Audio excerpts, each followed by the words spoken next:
Galing. Pwede ba? First time.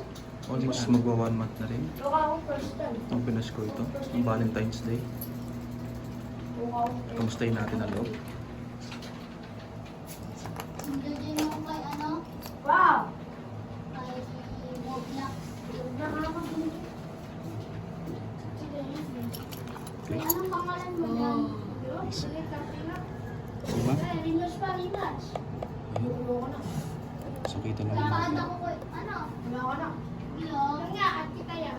Gustin. Gustin. Gustin. Gustin. Basketball. Mas marami yung 5 pisong bago. Then sunod ito. Ano tayo yan nandun? 1020, pinakalas. Itong piso. Malapit na matapos sa akin. Tas Bili ko pa ako. Check natin ang setup ko dito sa second drawer. Access mo ako! Access mo ako, Gio! Oops, mali. Sorry. Access mo ako, dito na lang. Ayan. Saan ba? X muna. X. X. Yun na, step. Ayun na, okay. Ayan. Ano ba mag-ganyan? Go! Oo. Ayun. Ulitin mo lang. Gumamit ako ng Raspberry. Raspberry Pi 5. And then may 5 volts relay dito, switching relay. So ang purpose dito is para dito sa ating RGB. And then ginamit kong supply para dito ay 80x power supply or power supply ng ating computer. So kinonvert ko na lang to para supplyan yung ating UCB mini. Ayan, makita dito. 12 volts. Then from UCB papuntang Raspberry Pi para masupplyan dito. And then separate nga pala yung 12 volts nito para hindi sila magkaagawan ng power. So yung 12 volts nito ay nakakonect sa ating universal coins net. And then yung another negative 12 volts nito, binaliktad ko na lang is para naman dito sa ating RGB.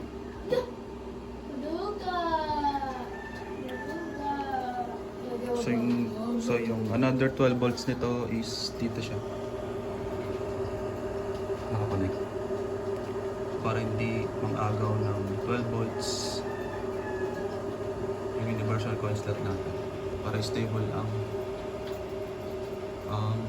ang reading ng universal coin slot sa bawat hulog ng coins. Ayan.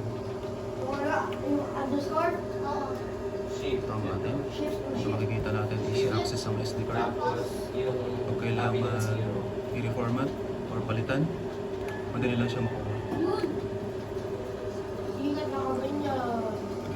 So guys, ito pwede optional, pwede pangalan ni Felix. dito talaga yung design para ilagay yung power supply or dito. So sa mga nauna kong video na demo para sa ating custom ready, nakalagay dito yung 12 volts supply.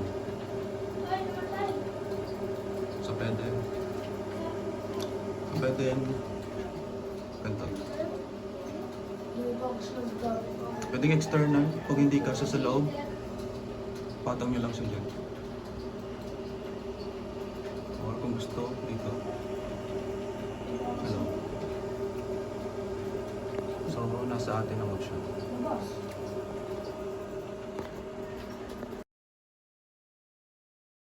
Hindi nag-add sa'yo. Nga pala, gumamit ako ng ito. So, okay, paliwanag natin. So, lahat ito guys, wireless. Wireless lahat yan. Gabriel, Only nga eh. sa'yo. Yes, wireless. Uy, Dustin, tara laro. Kala mo Wireless lahat yung connection ng ating PC. Uy. So, parang basically, parang Tara dito. Dito, Tara dito, B1. Parang mobile lang siya. Parang typically PC Doon, Wi-Fi. naka-teleport na ako, G. So parang PC version. Uy, Gio, dalawa kayong tetel. Wala na, Ayan, ito ang super teleport PC na ako. natin. Kayo munang 1v1. Super PC. Super PC. Dalawa, G. Super PC and Naka Wi-Fi lahat yan. tetel. Tapos nakakonect dito sa ating unang version. Wait lang. Mag-ano kasi kayo, mag-public. 1v1 ko. Level 1 kami dalawa. So itong ating mid gaming PC or normal PC, dito sila. Ba't ka mag-tetel eh? Dito sila magkukulog. So ayan siya guys. Public server, sabi ko. So nga pala, ito nga pala yung ating design. Vinyl sticker sa front. Vinyl sticker po yan. And then, Wala, kasi. yung back cover niya, full cover is Kaya nga. glossy finish black.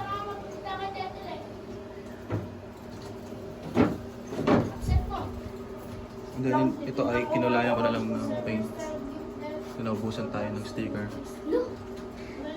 Magaling mo mag-ano ah. Ito ang side view. Binigyan siya ng asking kids yun. So para easy access din. Para madali nating i-access yung lock ng mga screw. Para hindi hassle. And then just in case na kailanganin i-troubleshoot ang universal coin slot, Wala kasi. madali lang natin ito ma-access. Oh, Sa side. mag-ano lang nilay ko man ako yung A7 pa lang. Or kailangan i-recalibrate, pwede. I-open lang natin. No need na tanggalin. Or kung sira, Wow! tsaka lang na natin tanggalin. Buga. Buga to. Pag-straight talaga ako. Tsaka rin natin. So 4 cm na fan para sa Raspberry. 40 mm. Nag-aabang ngayon, no? And then ito naman is 6 cm or 60 mm na fan. So ito ay 5 volts supply. Malakas siya kung guys, malakas. Sapat lang para palabasin na yung init. So yung USB nito ay kinabit ko na lang dito sa USB input na Raspberry. Itong Raspberry Pi USB. So ginamit ko ito as power source niya para umikot yung fan. Then at the same time dito rin, yung wires nito ay direct na nakakabit sa Raspberry. So, kung papansin nyo guys, IC yung nakakabit. Do not try this at home. Ayan. Sabi ko kasi ng IC kasi ako dito, nagre-repair pa ako. Tinabi ko lang yan. So, ginamit ko siyang heatsink para sa atin. Ayan. Grabe yan. Ginamit ko siyang heatsink. So, kung itong gagayahin, ginamit ko lang siyang heatsink para magpa-observe ng heat ng mga IC. Ating mga surface ng IC. Ewan ko kita dito yung iba. Hindi naman ako pa. Wala naman 4 ako cm. public server.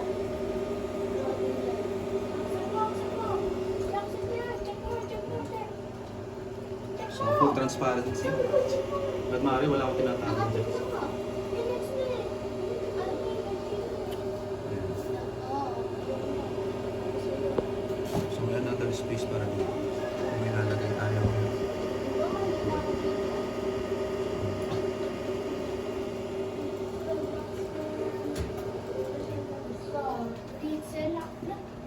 Boy, 3-0 tamo. 199.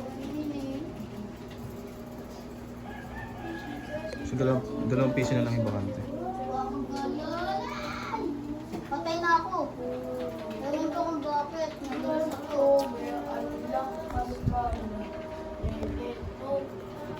Sarado na natin.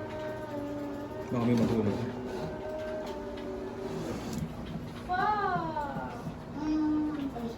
Diba, yung kaya yung Secure dyan? Nag-relip eh. Hindi ko naman kasing yan. gusto ko public eh. Public naman talaga to ah. Private class naman ba? Private. Oo. Pero public oh.